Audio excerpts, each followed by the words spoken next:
¿Qué se dice la gente? Bienvenidas y bienvenidos a una nueva Deshistoria Ilustrada con Geje. Hoy vamos a contar la historia de El Monje Loco. Rasputin era un monje muy PG. Grigori Yefimovich Rasputin, más conocido como El Monje Loco. Este personaje que fue demasiado influyente en los últimos años del Imperio Ruso, principalmente porque muchos decían que tenía poderes sobrenaturales, que era la representación de Dios y del diablo mismo en la tierra, especialmente en Rusia, en San Petersburgo. La vida de Rasputin no tiene nada que envidiarle a una película, porque su vida tuvo de todo: traición, intentos de homicidio, perversión y un montón de cosas que vamos a hablar hoy en este video. Así que quédate hasta el final para que mires cómo queda la ilustración de este personaje. ¡Arranquemos!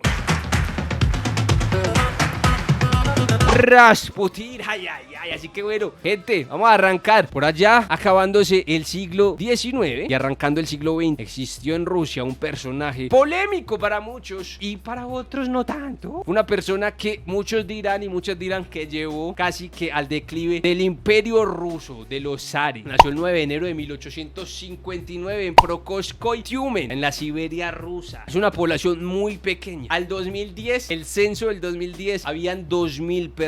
Y pues bueno, dicen que Rasputin y muchos de los que nacieron en Prokoskoye eran analfabetas. Él no aprendió ni a escribir ni a leer, sino ya, digamos, unos 18 años más o menos. Pero y eso que no aprendió del todo. Él se sabía algunas palabras como para entender la Sagrada Biblia. Bueno, más adelante va a ser muy influyente en su vida. Bueno, perteneciente a una familia de 9 hermanos, de los cuales solamente sobrevivió él y una hermana. La hermana se llama Fedosia. De resto, los demás hermanos se murieron. Así que pues bueno, cuando tenía más o menos 14 años, Rasputin se internó en un bosque en Prokoysko, que es el pueblo o la aldea donde nació Rasputin. Él estaba huyendo de unos niños, algunas niñas que lo estaban hostigando. Cuando él se adentró en ese bosque, se sintió como tan triste que dicen que en ese momento él escuchó la voz de la Virgen. Eso fue un hecho que lo va prácticamente a marcar durante toda su vida. Que dicen que después de que él haya vuelto de ese bosque, va a sentir como si prácticamente él se hubiese dado cuenta que no estaban en comunión como con Dios, como si le hubiera tocado una mano espiritual o algo. Eso básicamente lo cuenta una de sus hijas en las memorias, María Rasputina. Después de que le haya pasado ese hecho particular, dicen que su semblante, su rostro, sus ojos empezaron a tornarse de una manera muy diferente. Que él tenía prácticamente como la capacidad de dilatar las pupilas. Cuentan que eso era algo que atemorizaba a las personas. Era como si los estuviera hipnotizando. La familia de Rasputin, el padre le había robado mucho y que Rasputin, estando muy menor, muy niño, le aprendió ciertas cosas a su padre, como el robo de caballos y así. Y un día, teniendo más o menos unos 14, 15 años, Rasputin lo pillaron con algunos amigos, pillaron robándose unos caballos de un aldeano. Él, cuando estaba robándose esos caballos, cuentan, peleó con un anciano. No había, digamos, como una guardia en esa aldea. Quienes juzgaban a las personas eran los mismos aldeanos. A Rasputin no lo condenaron a nada prácticamente. Lo dejaron sano porque decían que tenía un aura alta. Pero los compañeros del robo los exiliaron, los mandaron al oriente de Siberia. A Rasputin entonces, cuando fue creciendo, teniendo ya unos 17, 18 años, Rasputin,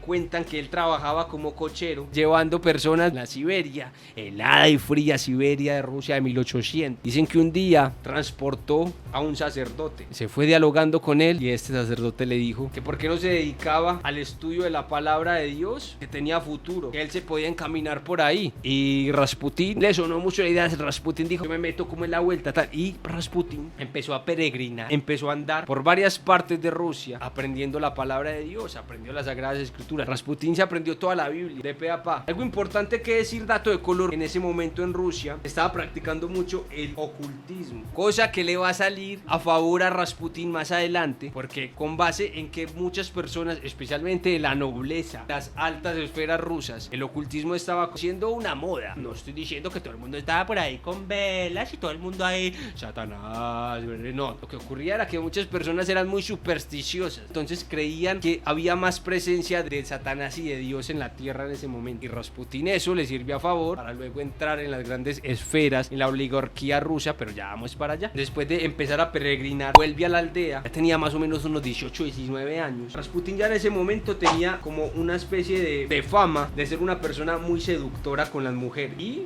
ninguna relación le duraba. La única relación que medio le empezó a durar fue la con quien después se casó, que ella era Praskovia Fyodorovna Dubrovina. Ella tenía 20 23 años, él tenía 19 años cuando se casaron. Rasputín tuvo con ella 6 hijos, murieron 3 y 3 sobrevivieron. Esos 3 que sobrevivieron fueron Dimitri, Bárbara y María. Él estuvo los primeros años de los hijos de Rasputín, estuvo con ellos, pero luego él abandonó la familia. Ahí sí ya se dedicó a peregrinar, pero no solamente se dedicó a peregrinar, sino que Rasputín decidió hacer parte de un grupo religioso ortodoxo conocido como los Gilsti. Era una organización religiosa que en español traduce flagelante. Muy polémico porque decían que la única manera que tenían de acercarse a Dios era a través del pecado, porque así se les podía perdonar. ¿Qué pasaba con esta secta? Fue catalogada por muchas personas como pervertidos, lo que hacían era tener orgías, pero bueno, así pasaba, bueno, o así por lo menos cuentan que pasaba. Y es que se le adjudicaron tantas cosas a Rasputín, cosas que quizás pudieron o no pasar, porque Rasputín llegó a un punto donde ya tenía demasiados enemigos, y la mayoría de enemigos que tenía Rasputín hacían parte de la oligarquía, de los nobles, de las personas políticamente más altas en la Rusia de ese momento. Entonces Rasputín se une a esta secta y Rasputín empieza a vagar. Cuando llega a San Petersburgo para 1901 prácticamente, tenía una apariencia andrajosa de mendigo, que muchas personas decían que es una figura que asemejaba como a la representación divina, que estaba como entre el Dios y el diablo, que eran personas que prácticamente andaban desnudos todo el tiempo, mendigando, que no les importaba mucho el dinero, pero que tenían dotes de ser curanderos, que podían predecir un poco el futuro, y que entenderles era prácticamente como empezar a descifrarles prácticamente, a medio adivinarles qué decían. Esa figura de demente santo, algo que se le prácticamente atribuyó a Rasputín. 1901, ¿qué pasaba? Los Romanov, la familia de los zares, que eran los monarcas de Rusia en aquel entonces, y en ese momento estaba en el poder el zar Nicolás II con la Alejandra Fiodorovna Romanova, la zarina de Rusia. Ella era la esposa del zar Nicolás II, que vendría a ser la reina, pero ella no era rusa, ella era de Alemania, ya era descendiente de Alemania. A ella el pueblo ruso casi que nunca la quiso. Decían que primero ella no era rusa y segundo no la querían porque ella hablaba casi que todo el tiempo en inglés, así que decían que una mujer que ni siquiera se sabía el idioma, que ni siquiera se dirigía al pueblo en su lengua, en su idioma, ¿cómo los iba a representar?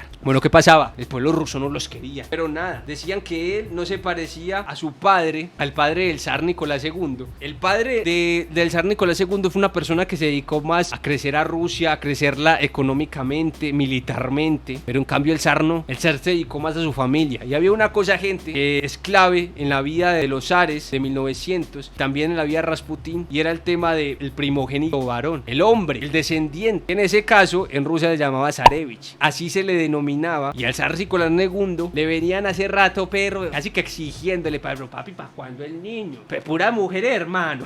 Tuvo 5 hijos, el último fue un hombre, llevaba 4, todas mujeres. Y aquí entra en escena un personaje también místico, un personaje también polémico, Monsieur Philippe, un monje francés, y él llegó y se le acercó a dos personajes mujeres que van a ser muy importantes tanto para los zares como para Rasputín, las princesas montenegrinas, y ellas están casadas con los nietos del zar Nicolás I de Rusia, y entonces hacían parte, digamos que muy cercanas a la familia, a los zares, a los Romanov, por ende eran muy amigos de Alejandra, la esposa del zar Nicolás II, y ellas, digamos que estaban como muy pendientes de todo el tema místico. Conocieron a un monje que se llamaba Philippe, que digamos que les cayó muy bien. Ellas decían que allá en Montenegro consideraban que los dotados como de sabiduría religiosa venían más que todo del pueblo, de las personas de abajo, decían ellas. Ellas le contaron a él que Alejandra Romanova y el zar estaban que no han intentado de tener un hijo varón, y nada, que tenían al zarevich. Ellas tenían 4 hijas, falta de intento no era, que no les había dado la vuelta, pero disciplinados sí eran.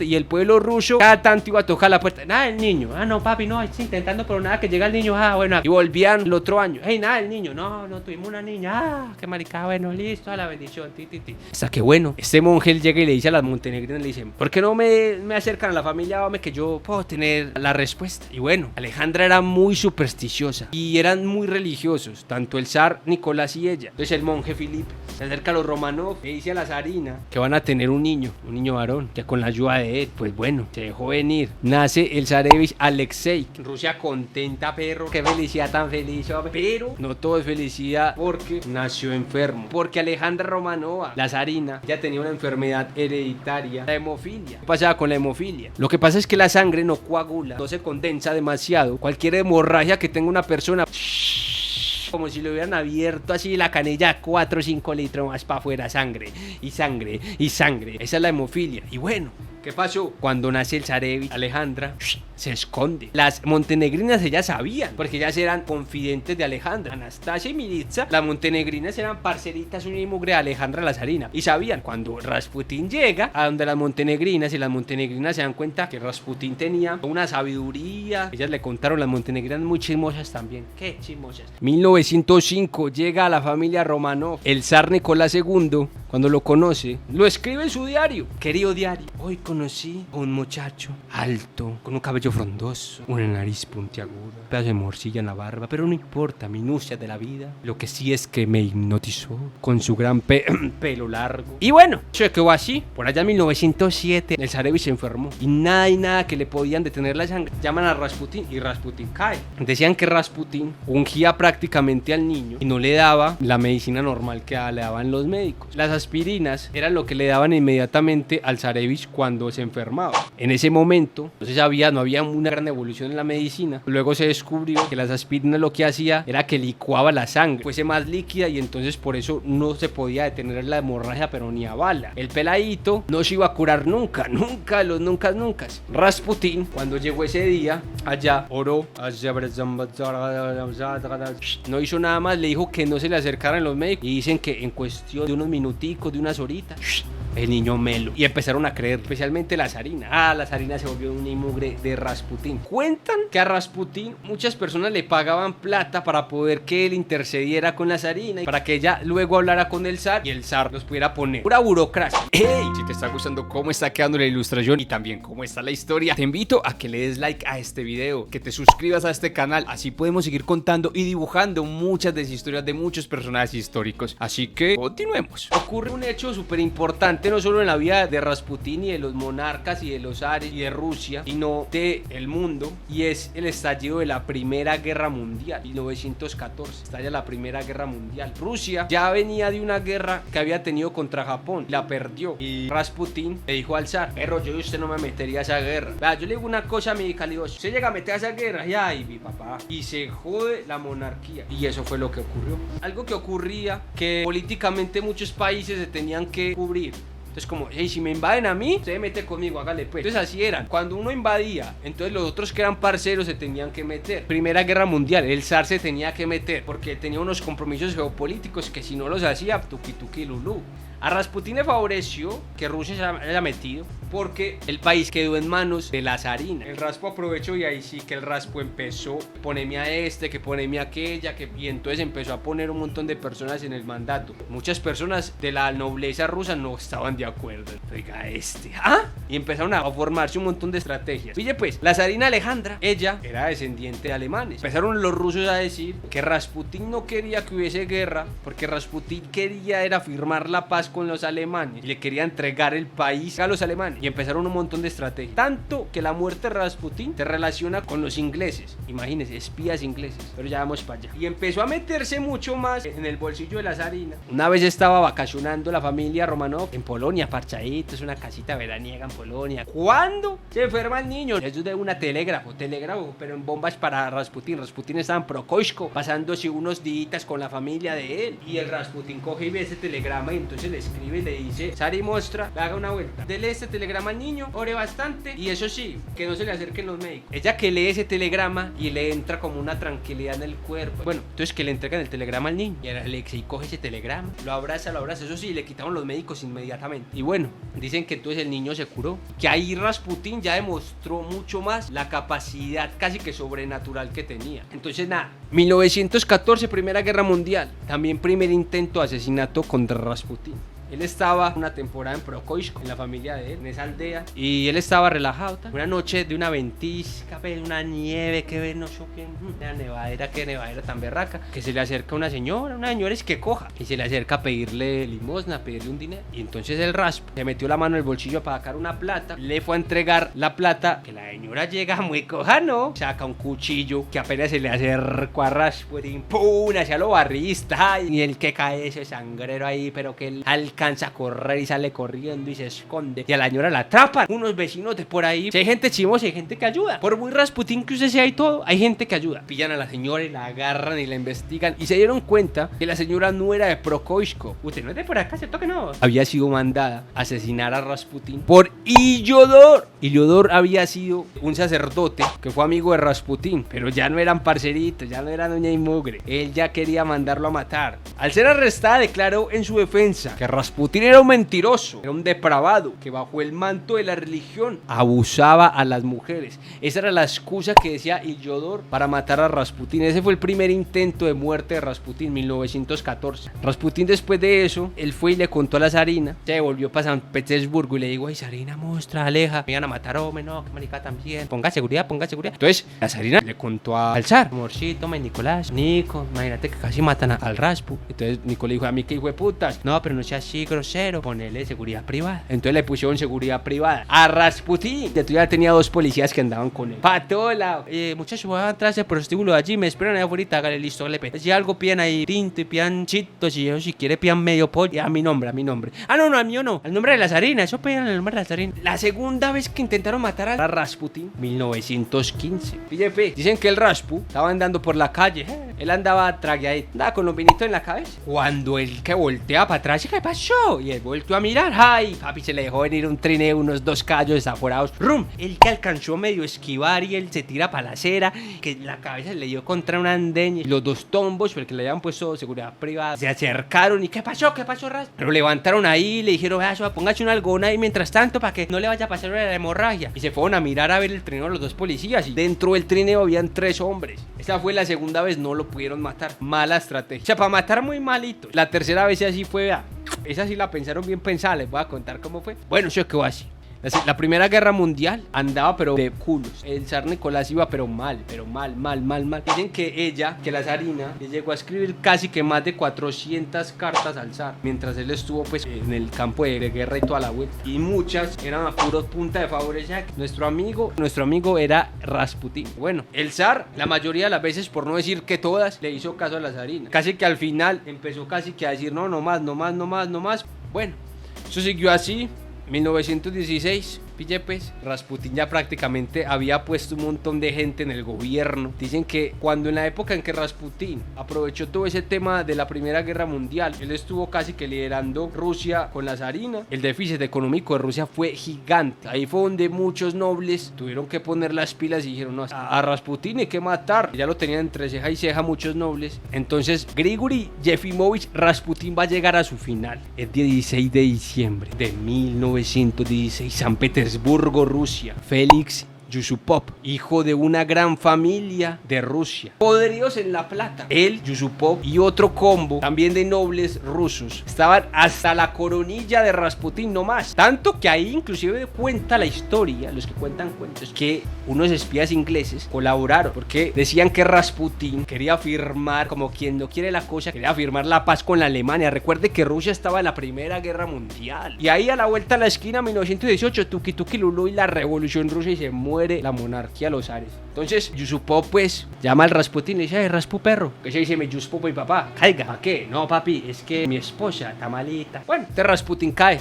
donde Yusupov, y Yusupov le dijo: papi, tengo una comidita pero en el sótano. ¿Por qué en el sótano? No, es que la comida en el sótano es más rica porque los olores no se pierden. Listo, hágale, pues yo le creo. Entonces bajaron al sótano. ¿Pero qué pasaba? Allá arriba, en el segundo piso, era pues una casa grande. Estaban los otros del combo de Yusupov pendientes a ver cómo iba a ser la muerte. Entonces el Raspu baja, pero el Rasputín vio toda esa comida ahí y no comía. Y donde yo está envenenado, huevón, no las bolas también. Hombre, yo nací una noche, pero no anoche, hoy todo, sino un hombre.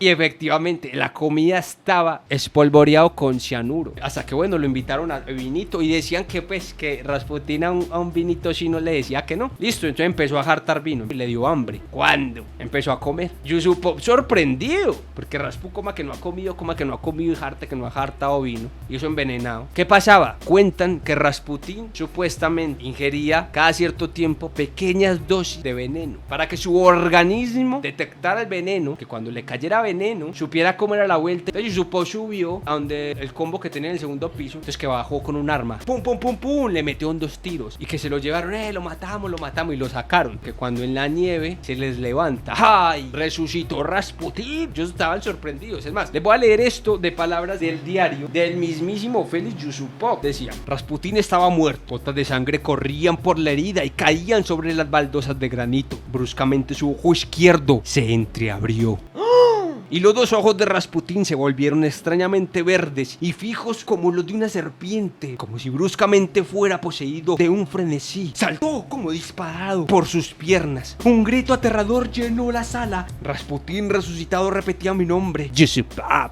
Era un hombre moribundo, envenenado y atravesado por una bala en este cadáver que a oscuras fuerzas había puesto nuevamente de pie para vengar su muerte. Había algo aterrador, tan monstruoso, que hasta hoy, cuando me acuerdo de ese momento, me embarga un terror indecible. Y Rasputín desapareció en la oscuridad. Se oyeron 3 disparos y después un cuarto. ¡Pum! Vi a Rasputín titubear y desplomarse en la nieve. Decía Yusupov. Entonces, ¿qué pasó? Los parceritos que estaban con Yusupov lo agarraron y y le metieron 3 pepazos. Pille pues. Lo agarraron y lo amarraron y lo montaron en un puente sobre el río Neva. ¿En dónde? En San Petersburgo. El puente Petrovsky. Rasputín amarrado, muerto. Cogen y lo tiran al río.